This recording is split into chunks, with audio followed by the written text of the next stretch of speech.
Nasrallah Malik sahab, thank you so much for joining us on the program. क्या मंजरनामा नजर आ रहा है आपको नेक्स्ट इलेक्शन में? हम अभी से ये कह रहे हैं कि फेवरेट है पीएमएलएन, किस हद तक इम्कान है उनका हुकूमत बनने का, और जो एक ख्वाहिश है मियाँ साहब की कि वफाकी हुकूमत या नेशनल जमात नज़र आए जो कि मुख्तलिफ जगहों से, मुख्तलिफ सूबों से वोट लेकर आए या वहाँ से सीटें लेकर आए, ये किस हद तक मुमकिन नज़र आ रहा है आपको? देखिए, शुक्रिया फरिया। इस वक्त जो सूरत हाल है पंजाब में पीएमएलएन के लिए मैदान खाली है। पंजाब से वो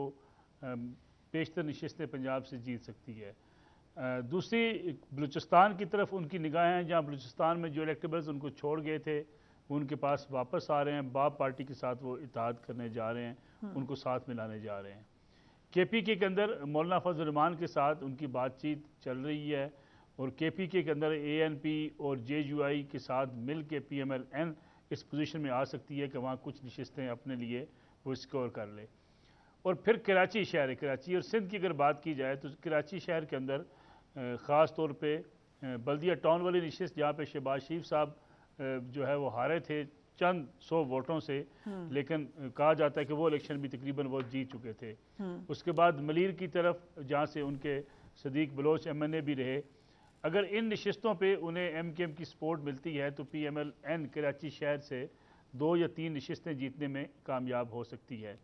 पीएमएलएन का टारगेट ये है कि वो मौलाना फजल रहमान, एमकेएम और बाप पार्टी के साथ मिलके इस पोजीशन में आ जाए कि उसके लिए हुकूमत साजी कोई मुश्किल ना रहे। पीपल्स पंजाब में पार्टी जिस से दबाव का इत्तेहाद शिकार, मुमकिन नजर नहीं आ रहा मलिक साहब। देखिए, जो इस वक्त मेरी मालूमात हैं, ये मेरा तजिया ये है कि पीपल्स पार्टी की जो तोपों का रुख इस वक्त मुस्लिम लीग नवाज की तरफ है। आपने खुद फरिया देखा होगा कि कई रोज़ से लेवल प्लेइंग फील्ड की बात हो रही है, कई रोज़ से ये तासर दिया जा रहा है ख़ास तौर पे पीपल्स पार्टी की तरफ से कि पीटीआई के साथ भी कोई जो है वो ऐसा दबाव का सलूक नहीं होना चाहिए। दर हकीकत इसका मकसद लेवल प्लेइंग फील्ड पीटीआई को देना नहीं है। पीपल्स पार्टी ये समझती है कि अगर पंजाब में से कुछ नशिस्तें जो है वो पीएमएलएन खो जाती है, हार जाती है, और वो सीटें पीटीआई के पास चली जाती हैं जो पीपल्स पार्टी नहीं जीत सकती, तो पीएमएलएन फिर मजबूर हो सकती है कि वो पीपल्स पार्टी को साथ मिलाए और वो वफाकी हुकूमत बनाए। इन हालात में पीपल्स पार्टी की कोशिश है कि उसके नंबर्स इतने ज़्यादा हो जाएं, या चंद नंबर भी अगर ज़्यादा होते हैं पीएमएलएन से, तो वो पीएमएलएन से कह सकते हैं कि जो आपके साथ इत्तेहादी जमातें हैं, अब इन्हें चाहिए कि वो इस बार वज़ीर आज़म का ओहदा पाकिस्तान पीपल्स पार्टी को दे दें। इसके अलावा लेवल प्लेइंग फील्ड का मसला उनके लिए नहीं है। लेवल प्लेइंग फील्ड अगर उन्हें देनी होती तो कराची शहर के अंदर उनके खिलाफ एमकेएम गिले शिकवे न कर रही होती, उनके खिलाफ पीटीआई गिला शिकवा नहीं कर रही होती, जो उनके यूनियन कौंसिल के चेयरमैन जीत चुके थे। जिस तरीके से उनकी वफादारियां तब्दील पाकिस्तान पीपल्स पार्टी ने करवा ली थी, तो फिर लेवल प्लेइंग फील्ड तो उन्हें कराची में दी जानी चाहिए थी।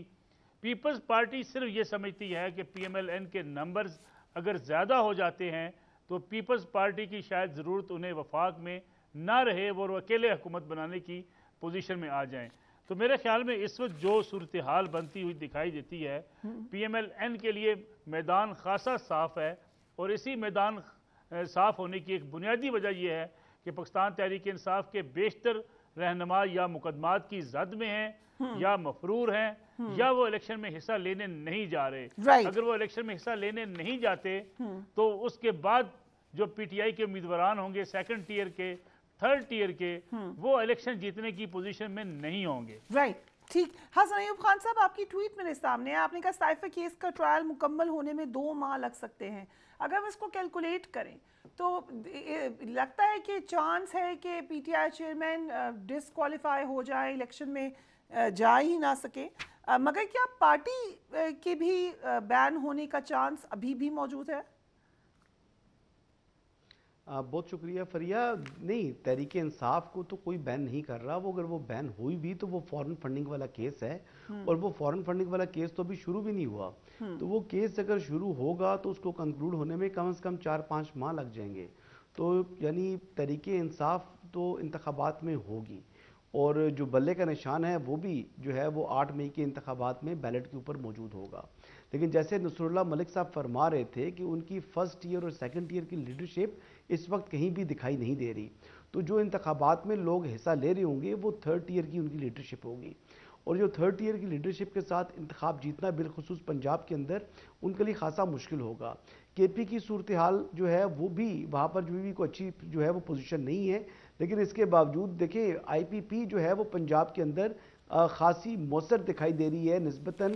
جو پی ٹی آئی جو پارلیمنٹیرینز ہیں جس کو لیڈ کر رہے ہیں پرویز خٹک صاحب، وہ اتنا جو ہے وہ ڈینٹ نہیں ڈال پا رہی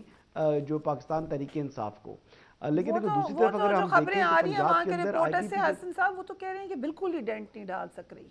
آئی پی پی نے، شاید کچھ یہاں پہ الیکٹیبلز ہوں وہ تو بالکل ہی ڈینٹ نہیں ڈال سک رہی۔ میں بھی یہی بات کر رہا ہوں جی، میں بھی یہی عرض کر رہا ہوں، اور دیکھیں آئی پی پی کے پاس جو کوالٹی ہے وہ ان کے پاس ان کی نسبت جو ایج یہ حاصل ہے کہ پنجاب کے یعنی جو الیکٹیبلز ہیں وہ ان کی پارٹی میں شامل ہو چکی ہیں، گو کہ ابھی وہ 1 درجن کے قریبی لوگ ہیں، لیکن 1 درجن کو جو ہے وہ 2 درجن یا 2.5 درجن ہونے میں زیادہ وقت نہیں لگے گا۔ اب یہ اگر 3 درجن کے قریب بھی اگر ان کے امیدوار آتے ہیں پنجاب کے اندر تو وہ کچھ نہ کچھ تو نشستیں لیں گے، ایک چیز تو یہ بڑی واضح ہے۔ تو ان کی پوزیشن اور وہ ووٹ بینک کس کا لیں گے؟ یعنی آئی پی پی جو ہے وہ تو ڈیفیکشن ہے پاکستان تحریک انصاف کا، اور وہ اینٹی نواز ووٹ لے گا۔ اب اینٹی نواز ووٹ اگر وہ ڈیوائیڈ ہوتا ہے بٹوین پی ٹی آئی کی سیکنڈ یا تھرڈ ٹیئر لیڈرشپ میں اور بٹوین آئی پی پی میں، تو اس کا یقینی طور پر جو فیصلہ ایڈوانٹیج ہے وہ مسلم لیگ نواز کے حق میں جائے گا۔ ایک بات تو جو لیکن کیونکہ کے پی کے میں تو ہے ہی نہیں، الیکٹیبلز کا سسٹم ہی نہیں ہے، تو لگتا ہے آپ کو لگتا ہے الیکٹیبل اس وقت جو صورتحال ہے تمام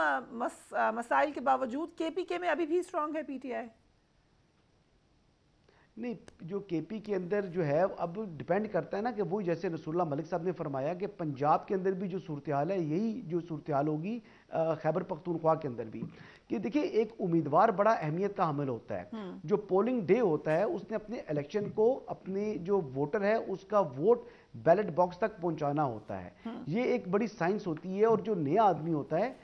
وہ اس چیز کو مینج کئی دفعہ نہیں کر پاتا، یعنی آدھا الیکشن آپ کی مقبولیت ہوتی ہے اور آدھا الیکشن مقبولیت کو آپ نے ایکچولی طریقے سے بیلٹ کے اندر جو ہے ٹرانسلیٹ کرنا ہوتا ہے۔ تو یہ اب چیلنج ہے، اب دیکھنا ہے کہ پاکستان تحریک انصاف کون سے امیدوار میدان میں اتارتی ہے خیبر پختونخوا کے اندر، اور دوسرا Muslim League Nawaz, J U I F اور اے این پی اگر مل کر کو اپنا الائنس بنا دیتی ہے تو پھر پاکستان تحریک انصاف کے لیے خاصی مشکلات پیدا ہو جائیں گی۔ لیکن اگر کمپیریزن کیا جائے پی ٹی آئی کی پوزیشن پنجاب اور کے پی میں، تو وہ کے پی میں ان کی پوزیشن بہت بہتر ہے، یعنی 1000 گنا بہتر ہے نسبتاً پنجاب کے۔ لیکن بات یہ ہے کہ پنجاب کی نشستیں جو ہیں وہ 140 نشستیں پنجاب سے ہیں، تو پنجاب کے اندر اگر وہ ان کو ڈنٹ پڑ چکا ہے تو اس کے بعد جو مین مرکزی حکومت کے اندر تو پی ٹی آئی کا رول جو ہے وہ تو بالکل نظر ہی نہیں آ رہا کہ وہ گورنمنٹ بنا سکتے ہیں، اور اس لحاظ سے مسلم لیگ نواز کو ایک ایڈوانٹیج یا ایک جو ہے اپر ہینڈ حاصل ضرور ہے۔ جہاں تک سوال ہے لیول پلینگ فیلڈ کے حوالے سے نصر اللہ ملک صاحب فرما رہے تھے پاکستان پیپلز پارٹی کے جو شکوے شکایات ہیں وہ اپنے آپ کو جو ہے اینٹی اسٹیبلشمنٹ ثابت کرنا چاہ رہے ہیں، اور اینٹی اسٹیبلشمنٹ اپنے آپ کو ثابت کر کے تو وہ ووٹ بینک حاصل کرنا چاہ رہے ہیں، اور یہی کہنا تھا آج رانا ثناء اللہ صاحب کا۔ گزشتہ رات ایک پروگرام کے اندر میرے ساتھ خواجہ اظہار الحسن صاحب موجود تھے MKM کے، انہوں نے کہا کہ جس طرح کی لیول پلینگ فیلڈ انہوں نے میئر کے الیکشن میں پیپلز پارٹی کو حاصل تھی، اگر وہی جو ہے وہ لیول پلینگ فیلڈ مانگ رہی ہے پیپلز پارٹی تو پھر تو وہ بنگلہ دیش اور سری لنکا کے اندر بھی کلین سویپ کر جائیں گے، یعنی انہوں نے ٹونٹ کیا۔ لیکن لیول پلینگ فیلڈ کا شکوہ تو میاں جاوید لطیف نے بھی کر دیا ہے، وہ کہہ رہے ہیں ہمیں بھی نہیں صحیح سے مل رہی، سو لیول پلینگ فیلڈ کیا ہے؟ جاوید لطیف صاحب جو فرما رہے ہیں وہ کہہ رہے ہیں کہ نواز شریف صاحب کی جو مین اپیلز ہیں وہ سماعت کے لیے مقرر ہوں، اور ان کے جو مقدمات کا فیصلہ جو ہے وہ الیکشن سے پہلے ہو جائے، اور انہوں نے ساتھ اسی ہی سانس کے اندر جو ہے وہ چیئرمین تحریک انصاف کے مقدمات کو بھی کنکلوڈ ہونے کے حوالے سے مطالبہ کیا ہے۔ تو جو ان کا مقدمہ سائفر والا ہے وہ تو عموماً یعنی 8 سے 10 ہفتے لگ سکتے ہیں اس کو کنکلوڈ ہونے میں، ٹرائل کے کمپلیٹ ہونے میں، لیکن وہ ڈسکوالیفائی تو پہلے سے ہیں، وہ ڈسکوالیفائی تو توشہ خانہ والے کیس میں ابھی ڈسکوالیفائی ہو چکی ہیں، ان کی کنوکشن جو ہے وہ سسپینڈ ہوئی ہے، ان کی سینٹنس سسپینڈ ہوئی ہے، ان کی کنوکشن ختم نہیں ہوئی۔